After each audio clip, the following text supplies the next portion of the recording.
Salam sejahtera untuk kita semua. Selamat siang Bapak dosen dan teman-teman sekalian. Puji syukur kita panjatkan kepada Allah Subhanahu wa taala dan tak lupa shalawat serta salam selalu tercurahkan kepada Nabi Muhammad SAW. Kepada yang terhormat Bapak Kosasi Adi Saputra SPD MPD selaku dosen pengampu mata kuliah Pendidikan Kewarganegaraan dan teman-teman yang saya banggakan. Pada hari ini, kami kelompok 9 akan mempresentasikan makalah kami yang berjudul Geopolitik. Izinkan saya untuk memperkenalkan anggota dari kelompok 9 yang terdiri dari saya, Dita Rizkia, NPM 214102011, dan rekan saya, Raihani Amanatul Aziza, NPM 214102008. Untuk memanfaatkan waktu, mari kita simak submateri yang pertama, yaitu mengenai pengertian geopolitik. Pengertian geopolitik ini dibagi menjadi 3. Yang pertama, menurut etimologi, kemudian menurut pandangan Ratzel dan Kejelen, kemudian menurut pandangan Haushofer.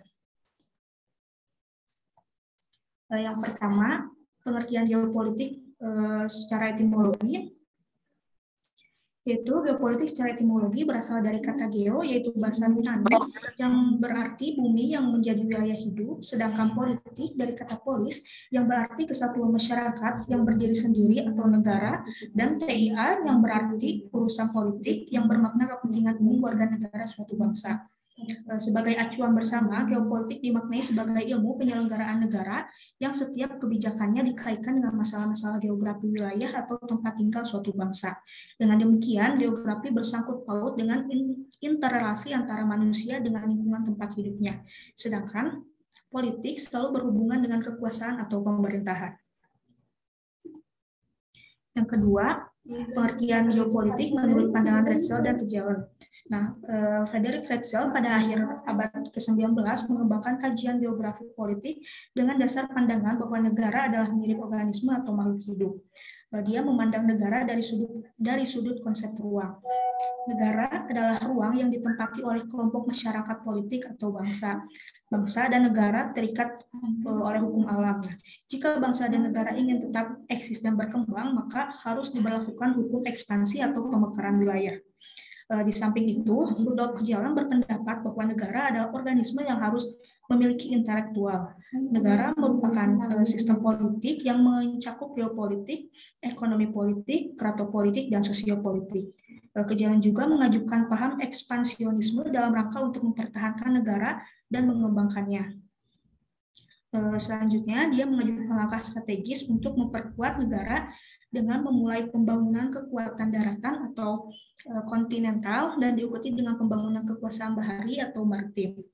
Pandangan Ratzel dan Kejelen ini hampir sama.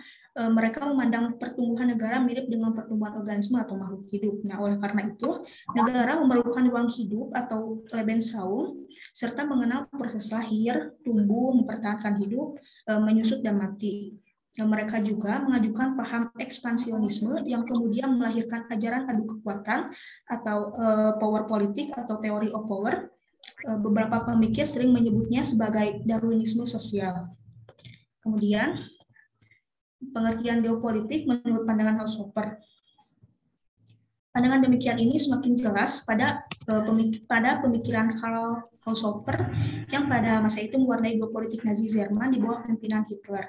Nah, pemikiran Haushofer di samping berisi paham ekspansionisme juga mengandung ajaran rasialisme yang menyatakan bahwa ras Jerman adalah ras yang paling unggul yang harus dapat menguasai dunia. Nah, pandangan semacam ini juga berkembang di dunia berupa ajaran Hakoisiu yang dilandasi oleh semangat militerisme dan fasisme. Kemudian, ia berpendapat bahwa pada hakikatnya dunia ini terbagi dalam 4 benua atau pan-region yang dipimpin oleh negara unggul. Teori ruang dan kekuatan ini merupakan hasil penelitiannya serta dikenal sebagai teori pan-regional, yaitu yang pertama Lebensraum atau ruang hidup yang cukup, kemudian autarki atau swasembada. Nah, dunia dibagi empat pan-region. Nah, tiap region ini dipimpin oleh satu bangsa yang unggul, yaitu pan-Amerika, kemudian pan-Asia Timur, pan-Rusia India, dan pan-Eropa Afrika. Nah, dari pembagian daerah inilah dapat diketahui percaturan politik masa lalu dan masa depan. Adapun pokok-pokok pemikiran Haushofer ini sebagai berikut. Yang pertama, suatu bangsa dalam mempertahankan kelangsungan hidupnya tidak terlepas dari hukum alam. Nah, hanya bangsa yang unggul atau berkualitas saja yang dapat bertahan hidup dan terus berkembang. Nah, sehingga hal ini menjurus ke arah rasialisme. Kemudian yang kedua, kekuasaan imperium daratan yang kompak akan dapat mengejar kekuasaan imperium maritim untuk menguasai pengawasan di lautan. Kemudian yang ketiga, beberapa negara besar dunia akan timbul dan akan menguasai Eropa, Afrika, dan Asia Barat, yakni Jerman dan Italia. Sementara Jepang akan menguasai wilayah Asia Timur Raya. Kemudian yang keempat, geopolitik dirumuskan sebagai perbatasan. Ruang hidup bangsa dengan kekuasaan ekonomi dan sosial yang rasial mengharuskan pembagian baru kekayaan alam dunia. Geopolitik adalah landasan ilmiah bagi tindakan politik untuk memperjuangkan kelangsungan hidupnya dan mendapatkan ruang hidupnya. Nah, berdasarkan teori yang bersifat ekspansionisme, wilayah dunia ini dibagi menjadi region-region yang akan dikuasai oleh bangsa-bangsa yang unggul seperti Amerika Serikat, Jerman, Rusia, Inggris, dan Jepang. Untuk materi selanjutnya yaitu mengenai ruang lingkup geopolitik. Objek dan subjek dari geopolitik yaitu wilayah-wilayah politik atau political area or political region. Nah, wilayah-wilayah yang terorganisir dan terintegrasikan tersebut dinamakan negara. Menurut Taylor, sebagaimana dikutip oleh Budiman, geografi politik sebenarnya merupakan ilmu yang mempelajari negara-negara. Ruang lingkup dari geopolitik pada dasarnya mempelajari kolerasi atau hubungan antara kehidupan berbangsa dan bernegara yang penuh dengan aktivitas politik dengan kondisi alam di sebuah negara. Nah, ruang lingkup politik ini terdiri dari dua. Yang pertama, analisis pola interaksi antara kehidupan politik masyarakat dengan melihat kondisi alam yang ada di lingkungan sekitar. Kemudian yang kedua, negara merupakan subjek geopolitik karena negara merupakan sebuah wadah bagi suatu bangsa dan memiliki kondisi geografis yang berbeda. Sekian pemaparan materi dari saya. Untuk materi selanjutnya akan disampaikan oleh rekan saya yaitu Raihani. Pada Raihani saya persilahkan.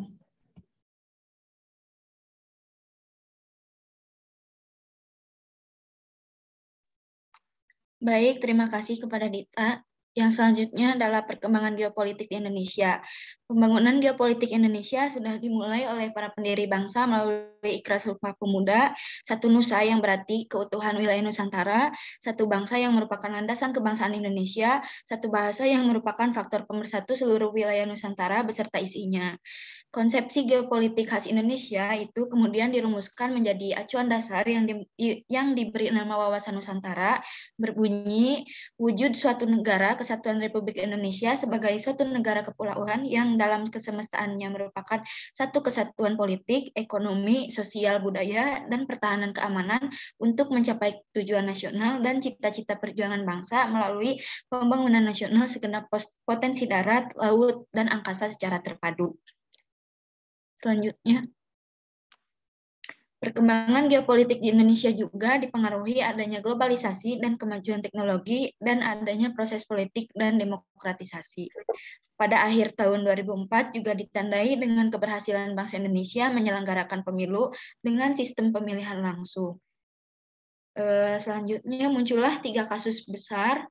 Yang pertama adalah gerakan separatis politik dan bersenjata yang kini mengarah pada upaya pemisahan diri dan dari NKRI, yakni gerakan separatis bersenjata di Aceh, gerakan Aceh Merdeka atau GAM, yang telah sepakat untuk mengakui dan bergabung kembali dalam NKRI, kelompok separatis politik KSP, dan kelompok separatis bersenjata KSB-TPN yang berinduk di bawah OPM di Papua, serta upaya pembentukan kembali Republik 5 Maluku Selatan RMS melalui pembentukan organisasi RMS Gaya Baru, yakni Forum Kedaulatan Maluku FKM. Yang kedua yaitu aksi kekerasan dan konflik komunal. Yang ketiga adalah isu keamanan teritorial, pembatasan, dan pulau terluar. Isu keamanan perbatasan tersebut juga meliputi adanya kondisi pulau-pulau terluar yang berada dan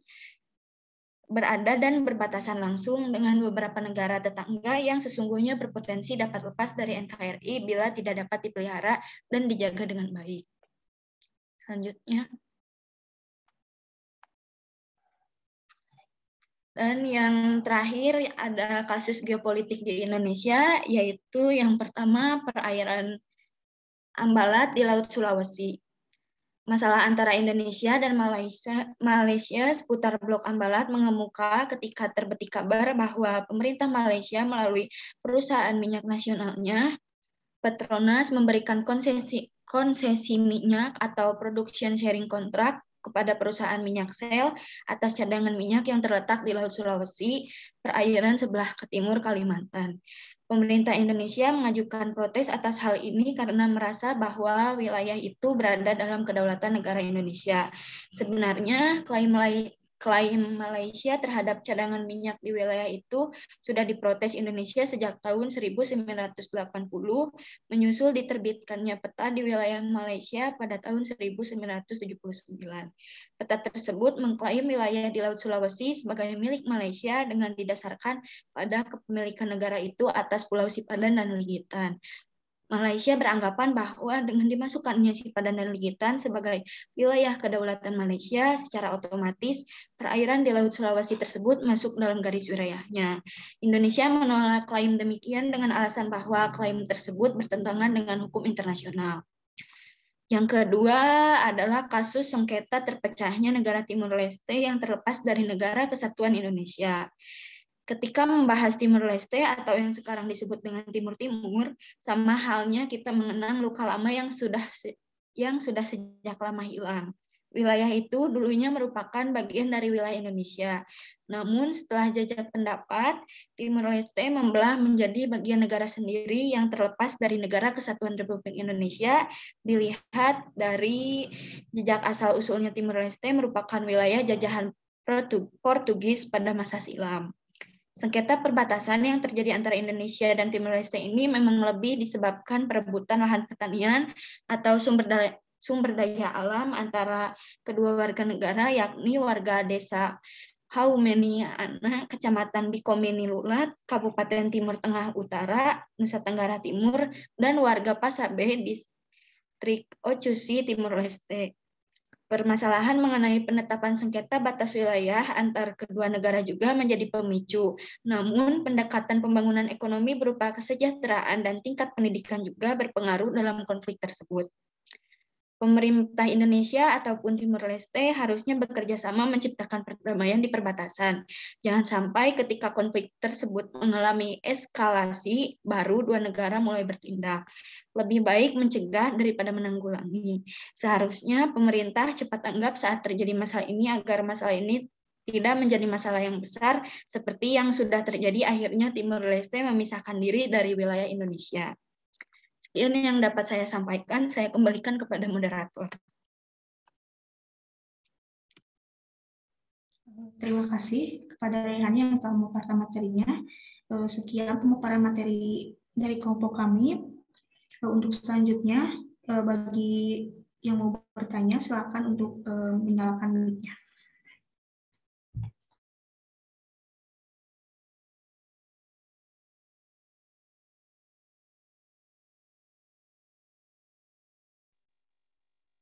Izin bertanya.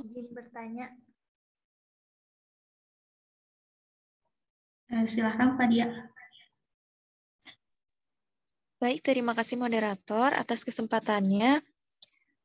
Dari kasus yang diangkat oleh kelompok tadi, dapat diketahui bahwa dinamika geopolitik yang terjadi di Indonesia ini salah satunya sangat erat berkaitan dengan kepentingan ekonomi ya.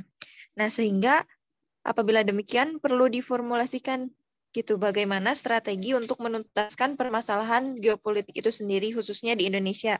Nah, menurut kelompok, strategi seperti apakah yang seharusnya dilakukan? Itu saja, terima kasih. Baik, terima kasih Pak Dia. Untuk pertanyaannya kami tampung terlebih dahulu.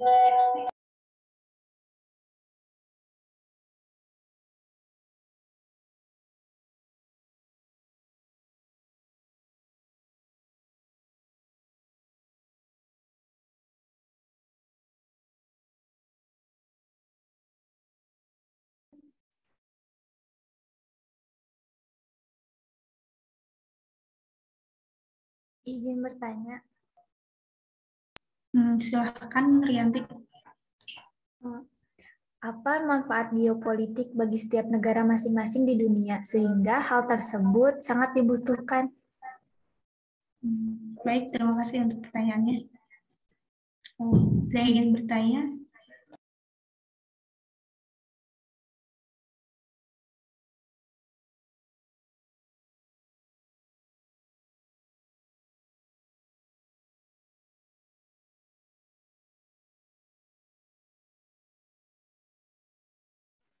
Izin bertanya. Silahkan, Endita.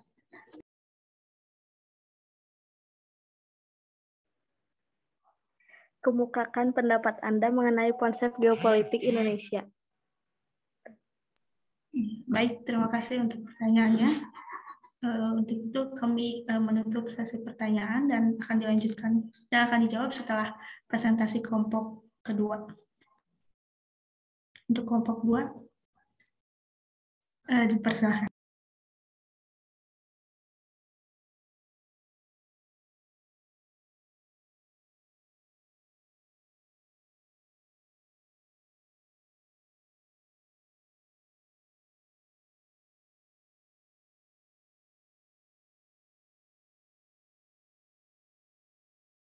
Wabarakatuh.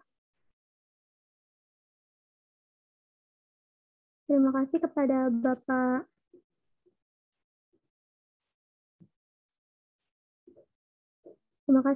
Bapak Adi Saputra yang telah mempersilahkan kami untuk mempresentasikan materi mengenai geostrategi sekaligus materi terakhir. Nah, sebelum masuk ke materi, izinkan kami memperkenalkan diri terlebih dahulu. Perkenalkan, saya Sarah Fauzia, NPM 214102029 sebagai moderator sekaligus pemateri, kemudian Isma Apriliani, NPM 214102007 sebagai pemateri, dan Putri Nurrahmah NPM 214102025 sebagai pemateri pula. Mohon maaf, salin dia selanjutnya. Nah, materi yang akan kami sampaikan pada kesempatan kali ini diantaranya yang pertama itu pengertian geostrategi, tujuan geostrategi Indonesia, ketahanan nasional, geostrategi dalam wujud ketahanan nasional, dan kasus geostrategi di Indonesia. Agar untuk mengefektifkan waktu, mari kita mulai presentasinya dan diawali oleh Isma Apriliani. Saya persilahkan kepadanya. Pengertian geostrategi. Geostrategi berasal dari kedua kata, yakni geografi dan strategi. Geografi merujuk kepada ruang lingkup nasional, wadah ataupun tempat, sedangkan strategi diartikan sebagai upaya menggunakan dan memanfaatkan sebuah sumber daya bangsa untuk melaksanakan kebijakan tertentu.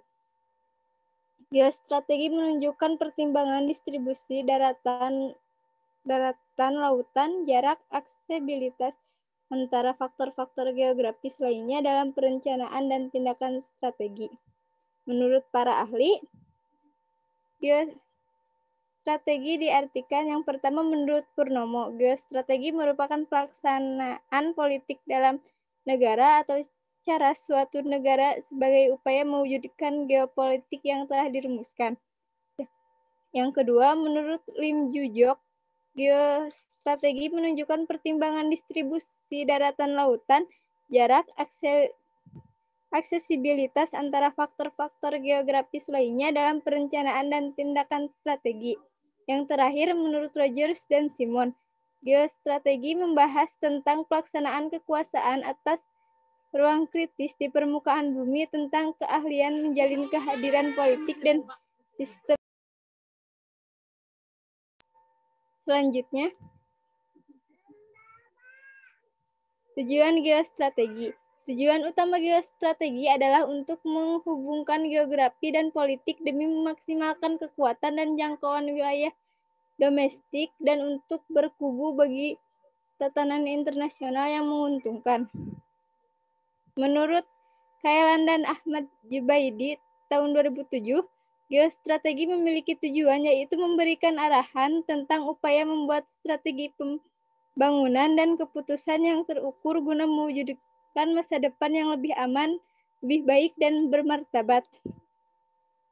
Sedangkan menurut Rogers 2011, tujuan utama geostrategi adalah untuk menghubungkan geografi dan politik demi memaksimalkan kekuatan dan jangkauan wilayah domestik dan untuk berkubu bagi tatanan internasional yang menguntungkan.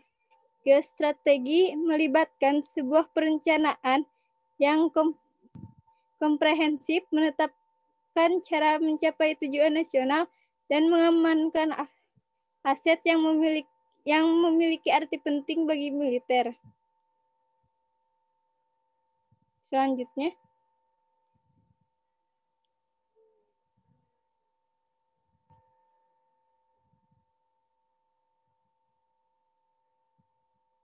tujuan geostrategi Indonesia yang pertama menegakkan hukum dan ketertiban. Yang kedua mewujudkan kesejahteraan dan kemakmuran. Yang ketiga menyelenggarakan, mempertahankan dan keamanan. Yang keempat mewujudkan keadilan hukum dan keadilan sosial. Yang terakhir ketersediaan kesempatan bagi rakyat untuk mengaktualisasikan diri. Sekian yang dapat saya sampaikan. Saya kembalikan lagi kepada moderator.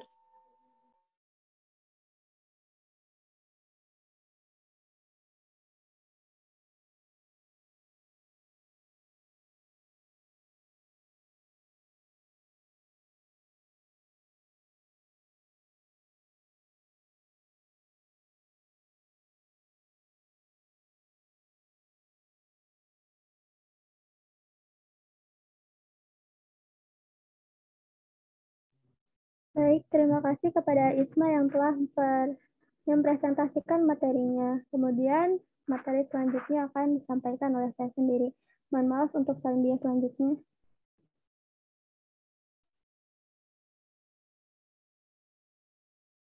Mengenai geostrategi yang ada di negara Indonesia.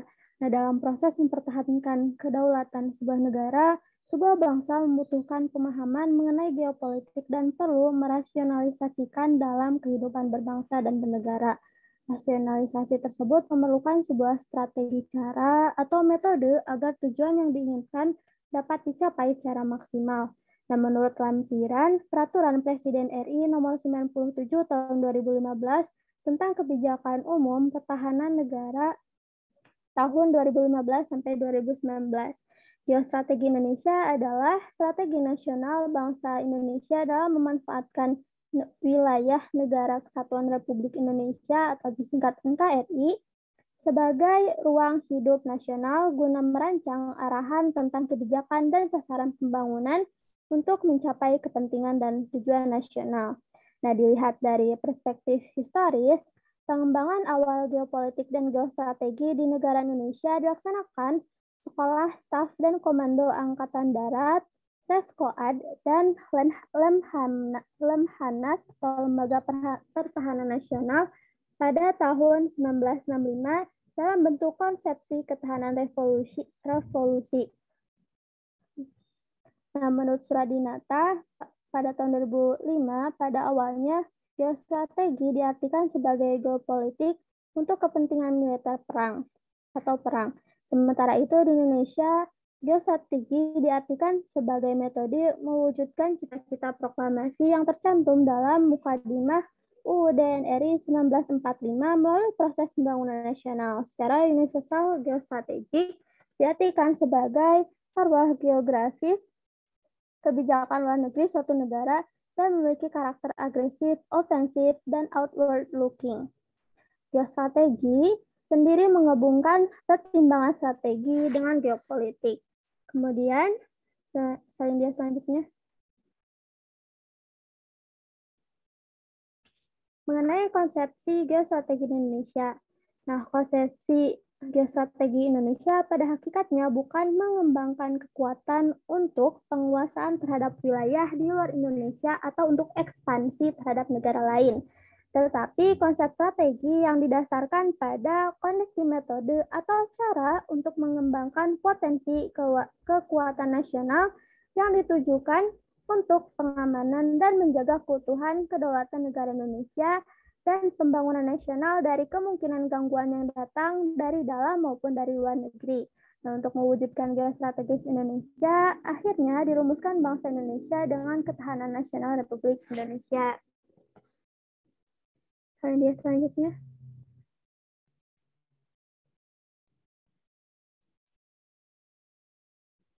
Untuk perkembangan konsep geostrategi Indonesia sendiri pertama kali dilontarkan oleh Bung Karno pada tanggal 10 Juni 1948 di Kota Raja. Namun sayangnya gagasan ini kurang dikembangkan oleh para pejabat bawahan karena seperti yang kita ketahui wilayah NKRI diduduki oleh Belanda pada akhir Desember 1948 sehingga kurang berpengaruh dan akhirnya setelah pengakuan kemerdekaan 1950 garis pembangunan politik berupa National Character and Building yang merupakan wujud tidak langsung dari geostrategi Indonesia yakni sebagai pembangunan jiwa bangsa. Untuk tahapan perkembangan geostrategi Indonesia ini dari awal pembentukan hingga sekarang yang pertama ada pada awalnya geostrategi Indonesia digagas oleh Sekolah Staf dan Komando Angkatan Darat Bandung tahun 1962. Nah, konsep geostrategi Indonesia yang terumus adalah pentingnya pengkajian terhadap perkembangan lingkungan strategi di kawasan Indonesia yang ditandai dengan meluasnya pengaruh komunis. Nah, geostrategi Indonesia pada saat ini strategi untuk mengembangkan dan membangun kemampuan teritorial dan kemampuan gerilya untuk menghadapi ancaman komunis di Indonesia. Yang kedua, pada tahun 1965, Lembaga Ketahanan Nasional atau Lemhanas mengembangkan konsep geostrategi Indonesia yang lebih maju dengan rumusan sebagai berikut, bahwa geostrategi Indonesia harus berupa sebuah konsep strategi untuk mengembangkan keuletan dan daya tahan, juga mengembangkan kekuatan nasional untuk menghadapi dan menyangkal ancaman, tantangan, hambatan, dan gangguan, baik bersifat internal maupun eksternal. Gagasan ini agak lebih progresif, tetapi tetap terlihat sebagai konsep geostrategi Indonesia awal dalam membangun kemampuan nasional sebagai faktor kekuatan pengaruh bahaya. Kemudian yang ketiga, sejak tahun 1972, Lembaga Ketahanan Nasional terus melakukan pengkajian tentang geostrategi Indonesia yang lebih sesuai dengan Konstitusi Indonesia. Pada era itu, konsepsi geostrategi Indonesia dibatasi sebagai metode untuk mengembangkan potensi ketahanan nasional dalam menciptakan kesejahteraan, menjaga identitas kelangsungan, serta integritas nasional. Yang terakhir, pada tahun 1974, geostrategi Indonesia ditegaskan dalam bentuk rumusan ketahanan nasional sebagai kondisi metode dan doktrin dalam membangun nasional. Untuk slide selanjutnya.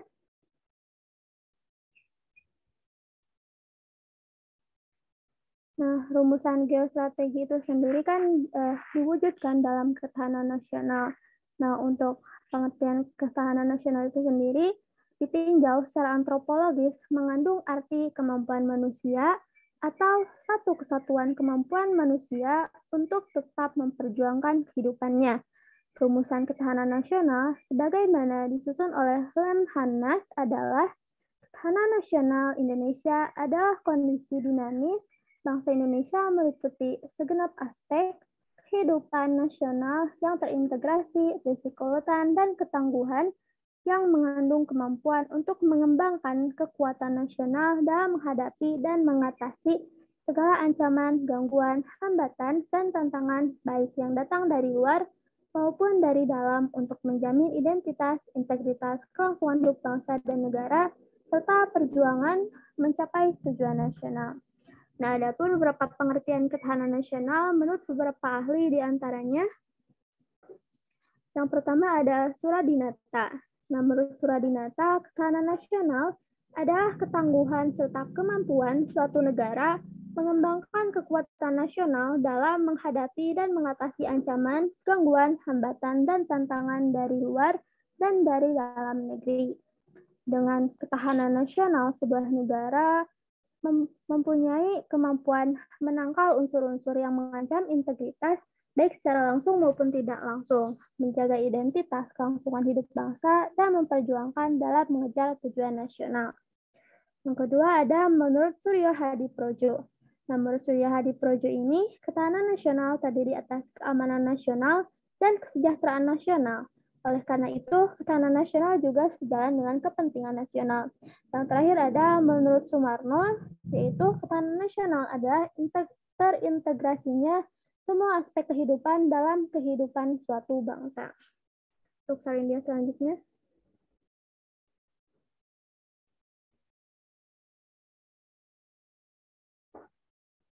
Yaitu sifat-sifat ketahanan nasional. Nah, ketahanan nasional memiliki sifat-sifat tersendiri sebagai konsep dari sebuah negara untuk menjaga dan mengembangkan kompetensi, karakter, dan kepribadian bangsa agar tidak berpengaruh arus globalisasi dan modernisasi tidak berdampak negatif dalam kehidupan berbangsa dan bernegara. Nah, sifat-sifat ketahanan nasional ini diantaranya yang pertama yaitu mandiri. Nah, ketahanan nasional memiliki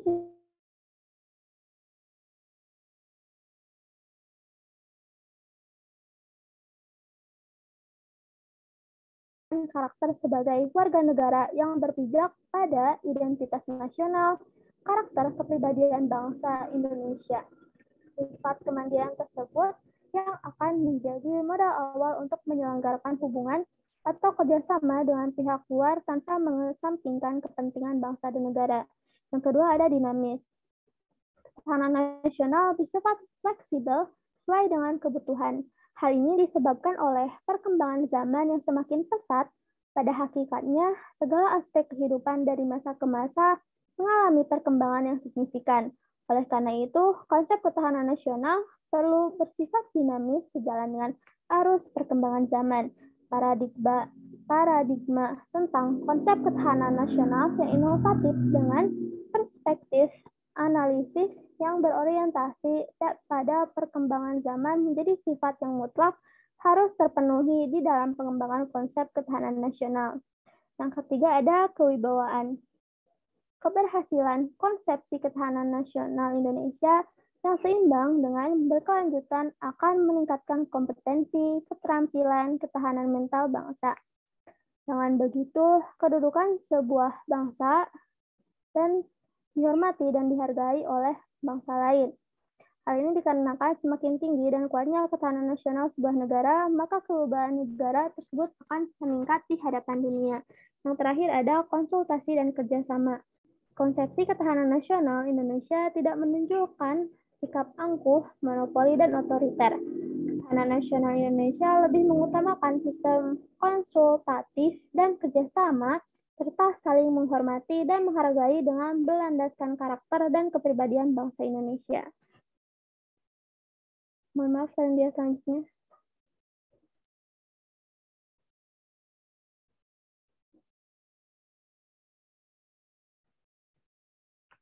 Yang selanjutnya ada asas-asas ketahanan nasional.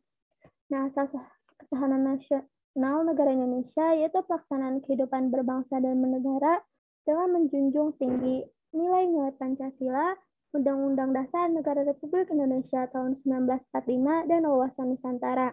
Asas-asas ketahanan nasional negara Indonesia dijelaskan secara terperinci oleh Lemhanas pada tahun 2000. Di antaranya, yang pertama ada asas kesejahteraan dan keamanan. Kesejahteraan dan kemakmuran seyogianya dapat berjalan beriringan. Keduanya merupakan kebutuhan manusia yang paling mendasar. Oleh karena itu, kesejahteraan dan keamanan menjadi tujuan utama dalam sistem tata kelola kehidupan nasional. Tanpa adanya kesejahteraan dan keamanan, sistem tata kelola kehidupan nasional tidak akan dapat berjalan dengan harmonis. Kesejahteraan dan keamanan harus dijunjung tinggi dan beriringan setiap saat. Dalam tataran kehidupan berbangsa dan bernegara, kualitas kesejahteraan dan keamanan nasional menjadi tolak ukur keberhasilan ketahanan nasional. Yang kedua ada asas komprehensif integral atau menyeluruh terpadu. Sistem tata kelola kehidupan berbangsa dan bernegara meliputi seluruh sendi-sendi kehidupan masyarakat dalam bentuk kristalisasi rasa persatuan dan kesatuan selaras, serasi, dan berkesinambungan. Indikator ketahanan nasional dari berbagai sendi kehidupan berbangsa dan bernegara secara komprehensif. Yang ketiga ada asas mawas ke dalam dan mawas keluar. Sistem kehidupan di Indonesia merupakan sebuah kombinasi yang berkesinambungan dari perspektif kehidupan berbangsa dan bernegara yang saling berinteraksi secara aktif. Pada era modern ini, proses yang sangat mudah tersebut sudah pasti memunculkan efek-efek tertentu, baik positif maupun negatif. Oleh karena itu, dibutuhkan sikap mawas ke dalam dan keluar sebagai filtrasi bagi bangsa Indonesia di era globalisasi yang semakin maju ini. Nah, untuk mawas ke dalam ini merupakan sebuah konsep dari ketahanan nasional yang bertujuan untuk menjaga dan melestarikan hakikat, sifat, dan karakter bangsa Indonesia sesuai dengan nilai-nilai kearifan lokal yang diimplementasikan di dalam kehidupan berbangsa dan bernegara, sehingga akan menciptakan masyarakat Indonesia yang berkualitas dan memiliki karakter yang baik. Untuk mawas yang keluar ini merupakan sebuah konsep dari ketahanan nasional yang bertujuan untuk berperan serta mengatasi dan mengantisipasi dampak lingkungan strategis luar negeri dan menerima kenyataan adanya interaksi dan ketergantungan dengan dunia internasional. Yang terakhir ada asas kekeluargaan. Nah, dalam asas kekeluargaan tergantung nilai keadilan, kearifan, kebersamaan, kesamaan gotong royong, serta tenggang rasa dan tanggung jawab dalam kehidupan bermasyarakat, berbangsa, dan bernegara. Perbedaan tersebut harus dikelola secara serasi dalam hubungan kemitraan agar tidak menimbulkan konflik yang bersifat saling menghancurkan. Untuk saran dia selanjutnya. Untuk kasus-kasus geostrategi yang ada di Indonesia akan disampaikan oleh rekan saya, yaitu Putri Nurrahmah. Kepadanya saya persilahkan. Baik, terima kasih kepada moderator yang telah mempersilakan saya untuk menyampaikan materi mengenai kasus geostrategi di Indonesia. Mungkin kasus ini telah diangkat oleh kelompok tadi yang membahas geopolitik. Hal ini dikarenakan kasus geopolitik bisa saja berkaitan dengan kasus geostrategi seperti satu kesatuan yang tidak dapat dipisahkan. Nah, jadi salah satu contoh kasus geostrategi di Indonesia yakni kasus terpecahnya Timor Leste dari negara Indonesia. Kasus ini merupakan sebuah kasus geostrategi di mana masyarakat Timor Leste mengklaim wilayah Indonesia yang tepatnya ada di perbatasan wilayah mereka dengan perbatasan wilayah Indonesia, yaitu perbatasan antara Timor Leste dan Kabupaten Timur Tengah Utara. Ada 5 titik yang belum bisa terselesaikan dengan baik yang akan dibawa ke meja PBB sebagai bentuk perwujudan nilai Pancasila di bidang politik. 5 titik tersebut ialah Tubu Banat, Nimlat, Imbate, Sumkaem, dan Haumeniana yang total luas dikuasai oleh Timor Leste sebanyak 1.301 hektar. Sedangkan 3 titik yang ada di antara kelima titik tersebut ada di perbatasan Timor Leste dengan Kabupaten Timur Tengah dan di perbatasan Belu. Penetapan batas laut pun menjadi imbas dan berlarutnya penyelesaian masalah pada perbatasan ini. Tentunya, hal tersebut harus bisa terselesaikan atau bisa disebut dengan resolusi konflik. Resolusi konflik sendiri secara umum dapat diartikan sebagai upaya yang dilakukan untuk menyelesaikan konflik secara konstruktif dengan cara mencari kesepakatan antara pihak yang terlibat dalam konflik. Resolusi konflik ini mencakup 2 hal utama, yaitu isu dan relasi atau hubungan antar aktor. Johan Galtung memperkenalkan 3 pendekatan perdamaian dalam resolusi konflik ini. Yang pertama, pemeliharaan perdamaian, yaitu upaya untuk mengurangi atau menghentikan kekerasan melalui intervensi yang dilakukan oleh pihak penengah, umumnya dilakukan oleh militer. Yang kedua, penciptaan perdamaian, yaitu upaya untuk menciptakan kesepakatan politik antar pihak yang bertikai, baik melalui mediasi, negosiasi, arbitrasi, maupun konsolidasi. Dan yang ketiga, pembangunan perdamaian, yaitu upaya rekonstruksi dan pembangunan sosial ekonomi pasca konflik untuk membangun perubahan sosial secara damai. Dengan 3 tahapan ini, diharapkan konflik bisa terselesaikan sampai ke akar masalahnya, sehingga di masa mendatang konflik tersebut tidak dapat pecah kembali. Pemerintah Indonesia ataupun Timor Leste harus bersama-sama menciptakan perdamaian di perbatasan. Jangan sampai ketika konflik tersebut mengalami eskalasi, baru 2 negara tersebut mulai bertindak. Pendekatan semacam ini harus segera diobati, lebih baik mencegah daripada mengobati. Salin dia selanjutnya.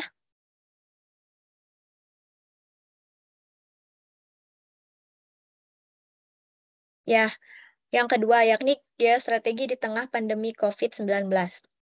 Penyebaran virus corona atau COVID-19 ini begitu masif, sehingga membuat para pemimpin dunia harus memutar otak.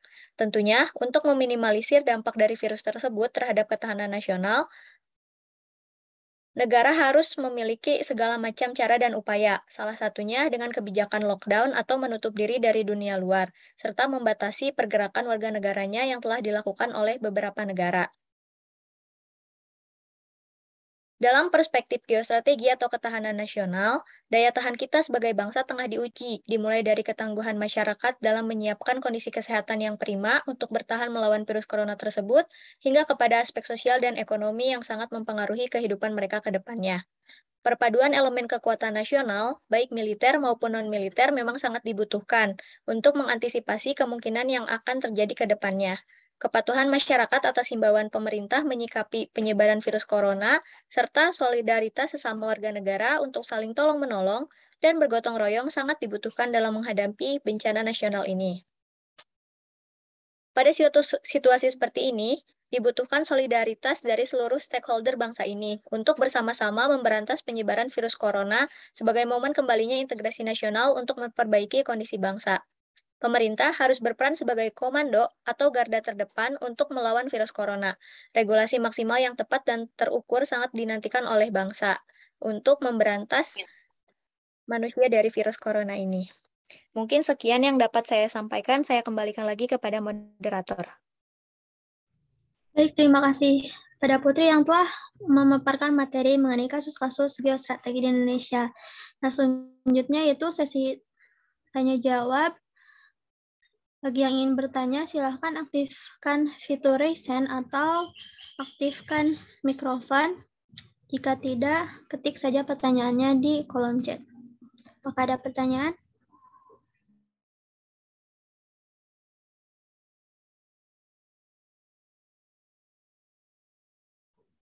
Silahkan, Rina. Iksyar C. Bismillah, izin bertanya ya kepada kelompok yang sedang presentasi. Ya, Geostrategi Indonesia, mengenai geostrategi Indonesia. Geostrategi Indonesia dirumuskan dalam ketahanan nasional sebagai upaya mewujudkan cita-cita bangsa. Nah, saya mendengar bahwa isu perpindahan ibu kota negara Indonesia ke Kalimantan secara bertahap dimulai pada tahun 2024. Dan apabila terjadi kegagalan kesejahteraan masyarakat lokal serta kegagalan ketahanan dan pertahanan, apakah hal tersebut merupakan ketidakberhasilan geostrategi di Indonesia? Mungkin itu pertanyaan dari saya. Terima kasih. Baik, terima kasih. Apakah ada yang ditanyakan lagi?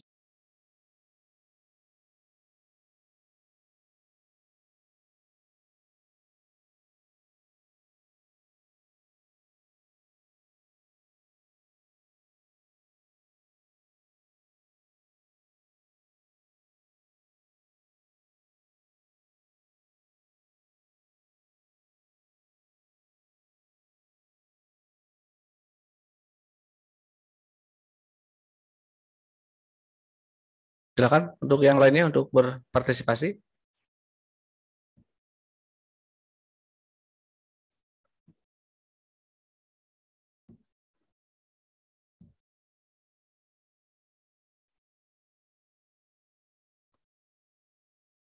Atau bisa lanjut dulu ke kelompok yang pertama. Untuk yang bertanya silakan lah teman-teman, silakan yang standby di Zoom ya. Ini materi terakhir. Jadi saya harapkan untuk Anda untuk mengkaji ya masalah-masalah yang oleh teman-teman Anda presentasikan.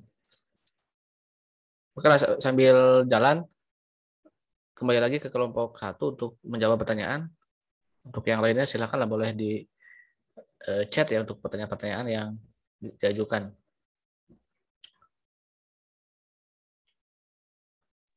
Baik, Pak.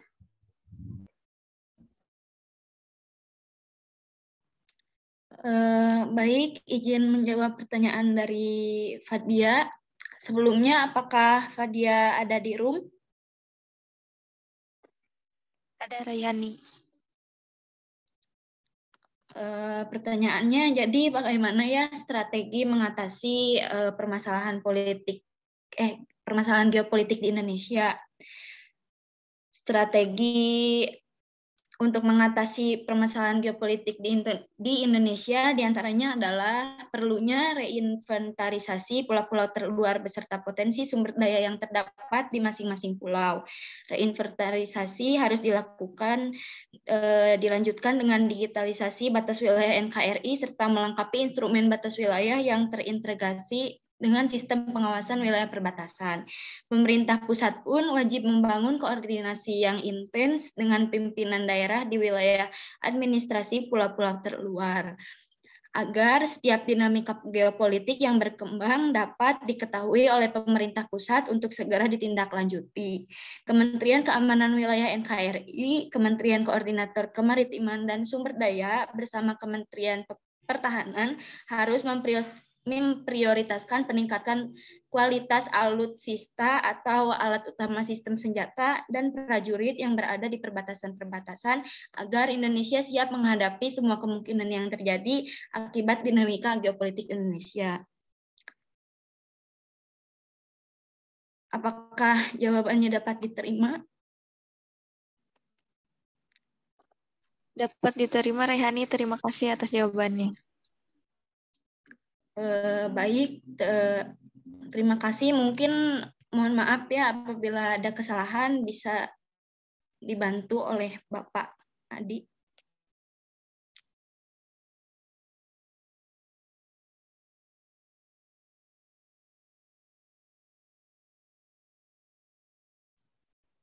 Izin menjawab pertanyaan dari Rianti. Sebelumnya, apakah Rianti ada di room? Ada. Baik, pertanyaan Rianti, apa manfaat geopolitik bagi setiap negara masing-masing di dunia, sehingga hal tersebut sangat dibutuhkan ya. Manfaat geopolitik bagi setiap negara masing-masing itu yaitu untuk memperkuat posisinya terhadap negara lain, kemudian untuk menempatkan diri pada posisi yang sejajar di antara negara-negara besar, kemudian untuk memperoleh kedudukan yang penting di antara masyarakat bangsa-bangsa. Apakah jawabannya sudah cukup, Rianti? Cukup, terima kasih atas jawabannya. Baik, sama-sama. Untuk selebihnya bisa ditambahkan oleh Bapak Adi.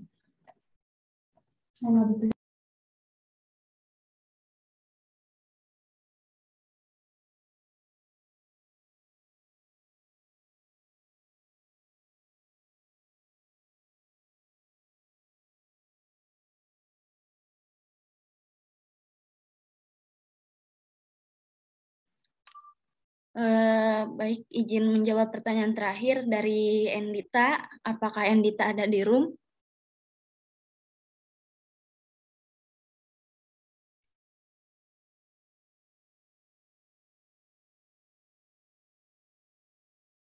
Hadir.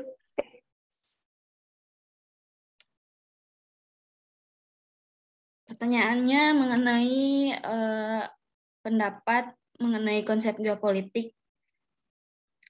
Jadi konsep geopolitik merupakan ilmu penyelenggaraan negara yang setiap kebijakannya dikaitkan dengan masalah-masalah geografi wilayah atau tempat tinggal suatu bangsa.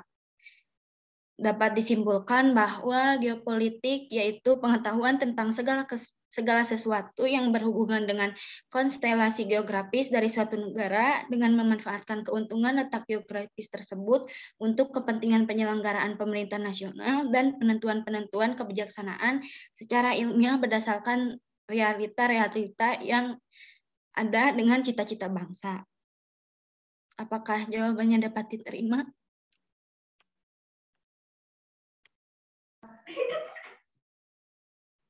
Iya, cukup. Baik, terima kasih. Sekian, selebihnya bisa ditambahkan oleh Bapak Adi.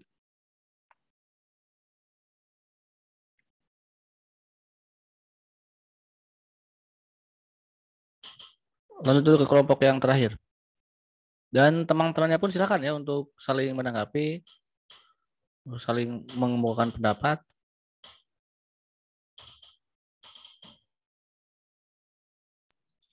Baik, izin menjawab pertanyaan dari Rina Samsiah. Apakah masih ada di room? Masih ada di Rina Baik. Untuk pertanyaannya itu isu pindahan ibu kota ke Kalimantan di 2024, jika terjadi kegagalan kesejahteraan masyarakat, apakah hal tersebut termasuk kegagalan geostrategi di Indonesia? Apakah benar pertanyaan seperti itu? Iya, benar. Baik. Nah, geostrategi Indonesia sendiri itu adalah strategi nasional bangsa Indonesia dalam memanfaatkan wilayah negara kesatuan Republik Indonesia sebagai ruang hidup nasional guna merancang arahan tentang kebijakan dan sasaran pembangunan untuk mencapai kepentingan dan tujuan nasional. Nah, tujuan nasional ini dipaparkan pada pembukaan Undang-Undang 1945 di alinea keempat, diantaranya memajukan kesejahteraan umum, mencerdaskan kehidupan bangsa, ikut melaksanakan ketertiban dunia dan melindungi segenap bangsa Indonesia dan seluruh tumpah darah Indonesia. Nah, di sini di tujuan nasional negara Indonesia itu ada untuk memajukan kesejahteraan umum. Nah, jika kesejahteraan masyarakat pada kasus perpindahan ibu kota Kalimantan di 2024 itu terjadi, maka tujuan nasional itu tidak dapat tercapai gitu. Jadi tidak bisa mensejahterakan kepentingan umumnya atau tidak bisa mensejahterakan masyarakatnya. Jadi dapat disimpulkan bahwa tersebut juga merupakan jika tujuan nasional tidak tercapai, berarti geostrategi yang diberlakukan itu gagal gitu. Maka dapat diterima atau masih kurang? Dapat diterima, terima kasih. Sama-sama. Baik, pertanyaan selanjutnya dari Dwinisa sudah ada di chat.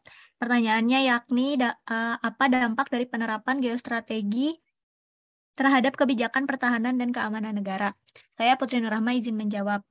Jadi, dampak penerapan geostrategi terhadap kebijakan pertahanan dan keamanan negara itu yakni negara dapat menentukan prioritas seperti di wilayah darat, laut maupun udara. Negara pun dapat menentukan kebijakan terkait pengembangan wilayah terluar untuk menjaga dan menegakkan kedaulatan negara.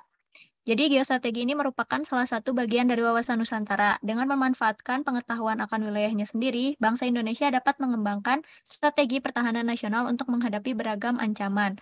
Hal ini yang salah satunya dilakukan pemerintah dengan gencar melakukan pembangunan di wilayah-wilayah terluar. Apakah dapat diterima jawabannya, Dwinisa? Dapat diterima, Putri. Terima kasih. Ya. Saya kembalikan kepada Bapak Adi. Terima kasih. Oke, terima kasih ya semuanya yang telah presentasi, yang telah berpartisipasi, dan yang standby. Apakah masih bangun ini?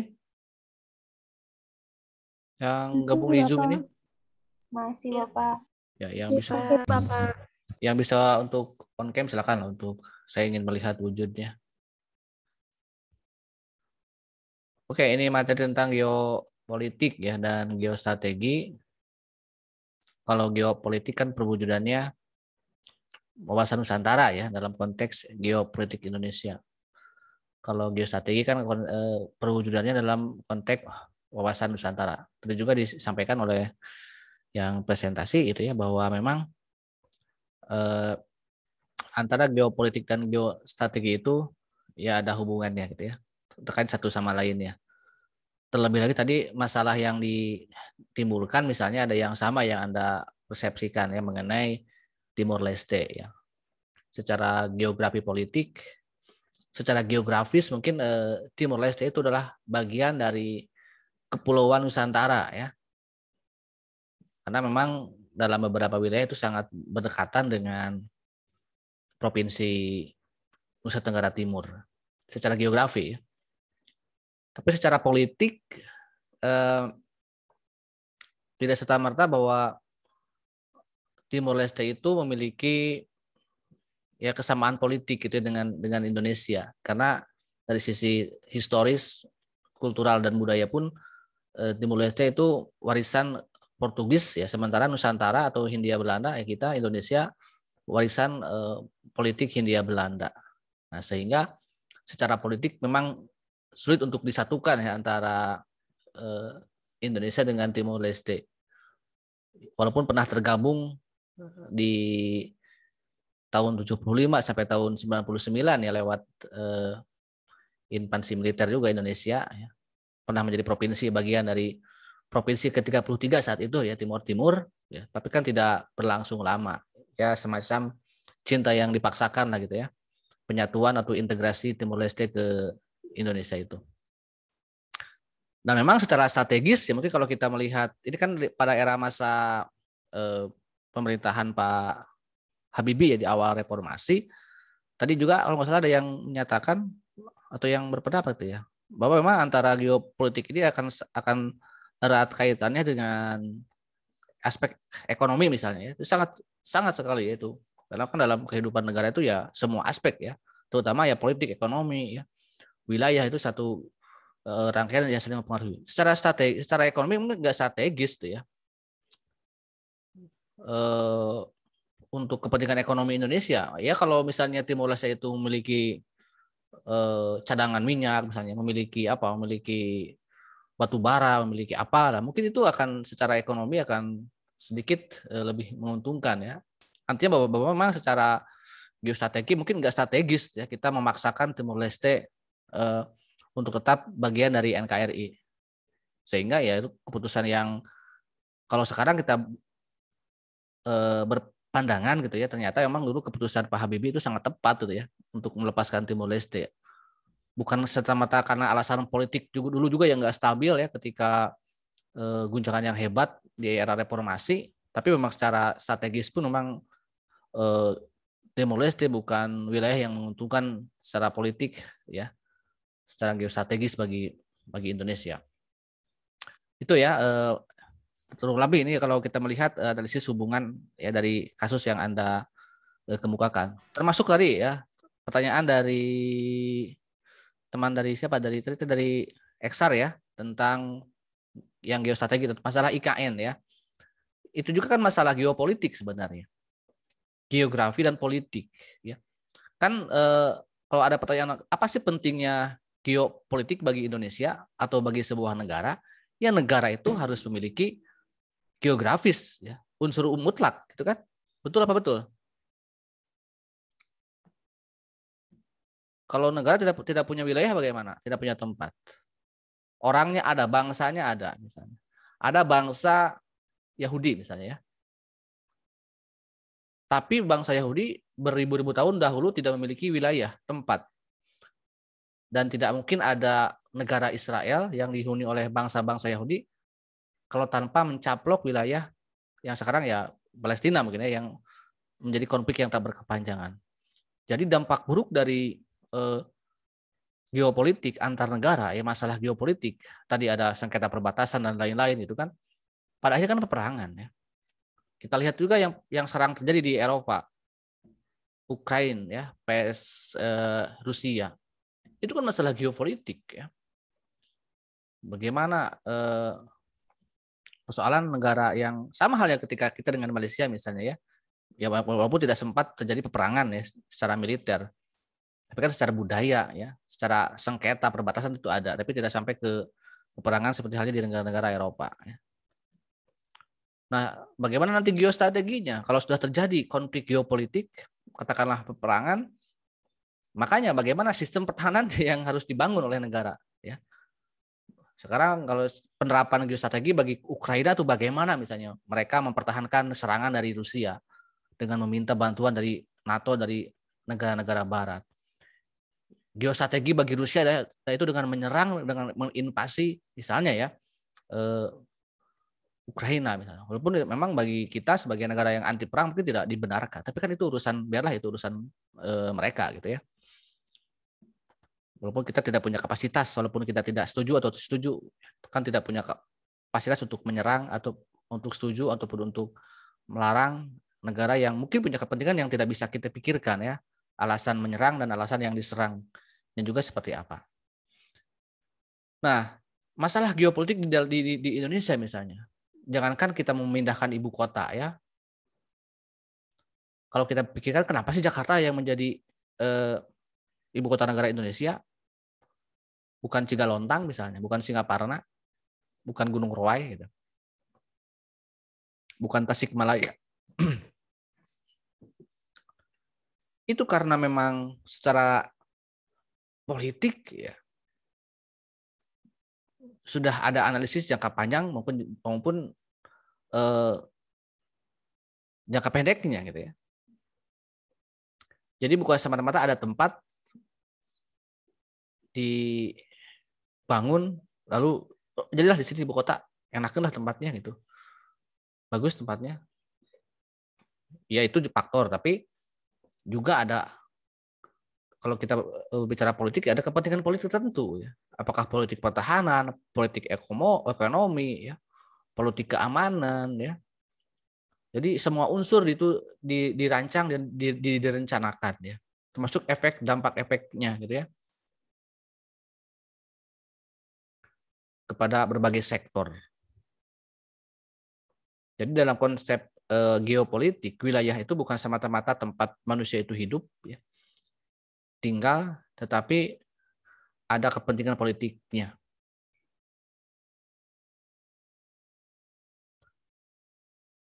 Tidak sederhana misalnya, oke ini Jakarta sudah terlalu panas, sudah terlalu padat, langganan banjir dan sebagainya.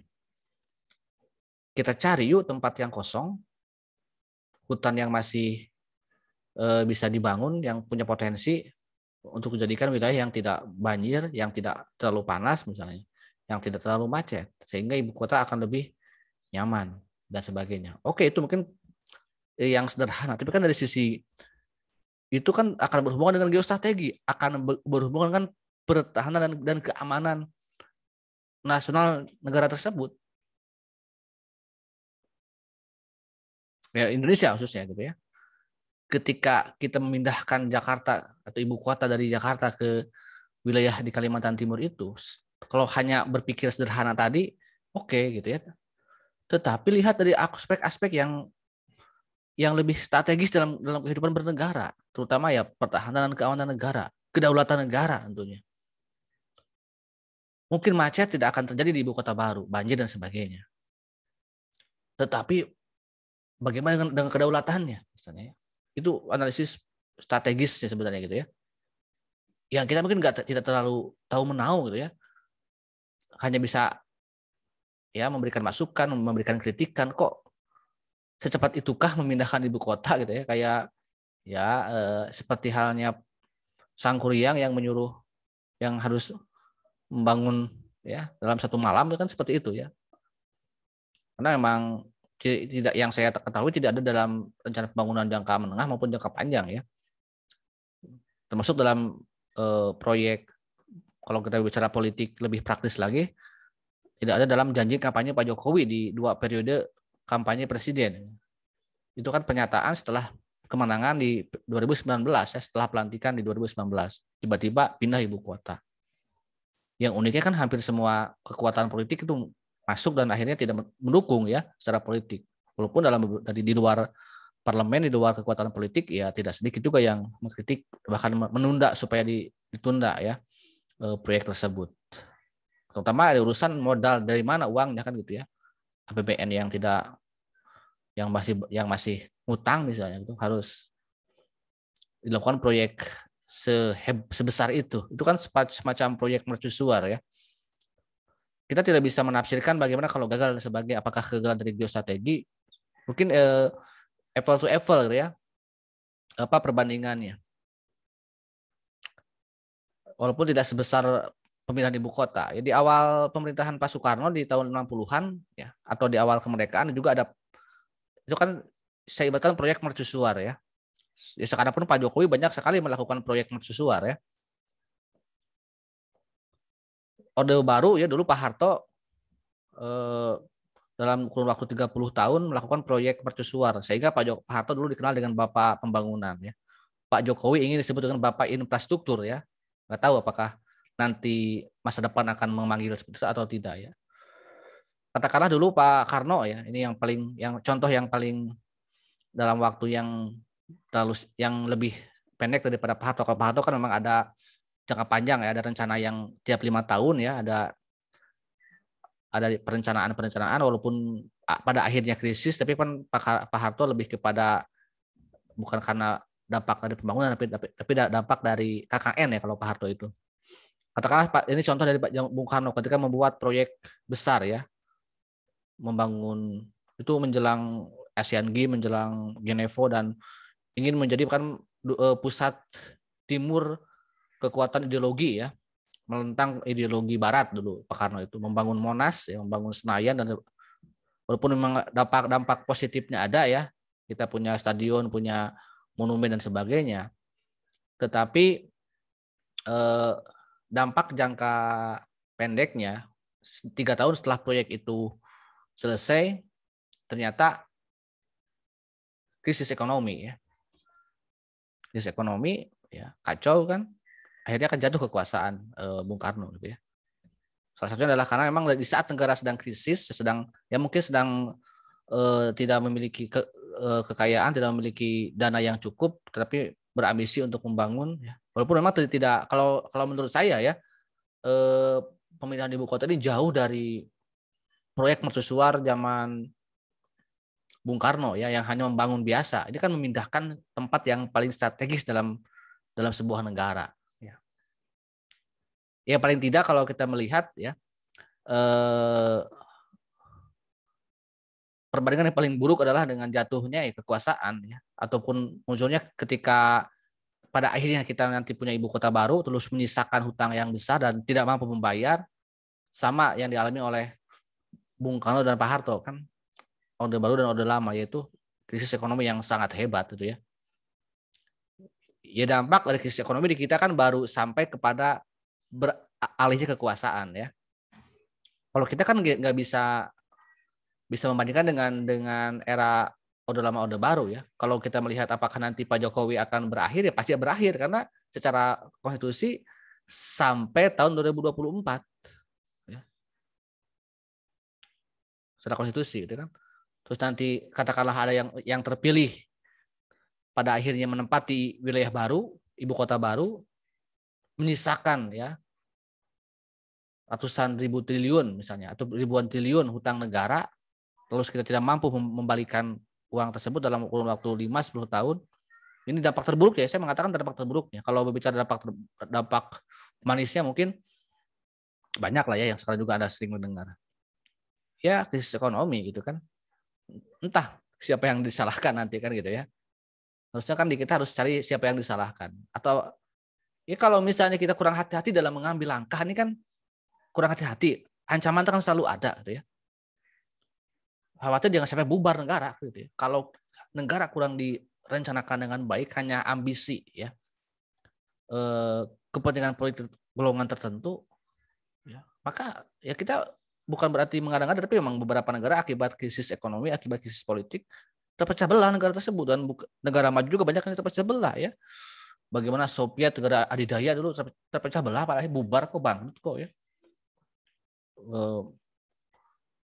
Beberapa negara di Eropa banyak yang akibat ya, salah satu faktornya adalah karena ambisi kekuasaan, ambisi politik ya, termasuk juga ambisi pembangunan gitu ya, ambisi ekonomi gitu. Itu kurang lebih ya dampak tentang bagaimana tadi pertanyaan mengenai geostrategi dari pemindahan ibu kota ya.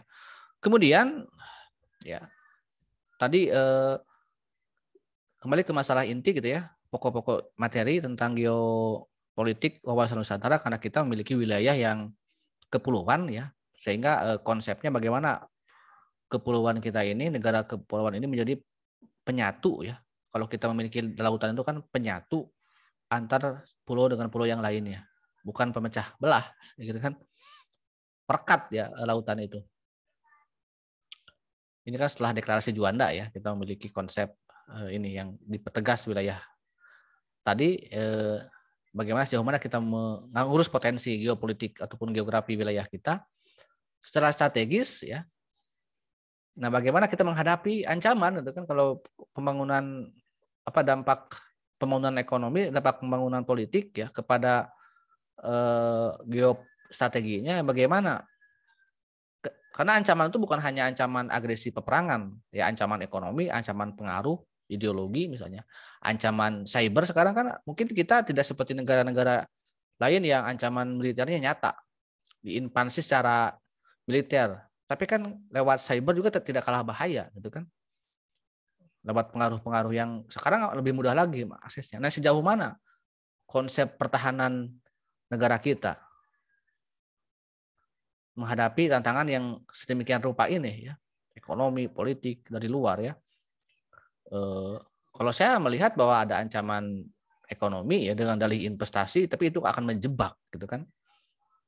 Kalau hutang negara atas dalih investasi, kalau investasi kan harusnya saling menguntungkan. Kalau ini kan yang untung yang menginvestasikan. Ya mungkin yang untung ada, tapi kan bukan negara, tapi mereka yang mempermainkan negara, yang berbisnis lewat investasi, lewat atas dalih negara tersebut gitu ya.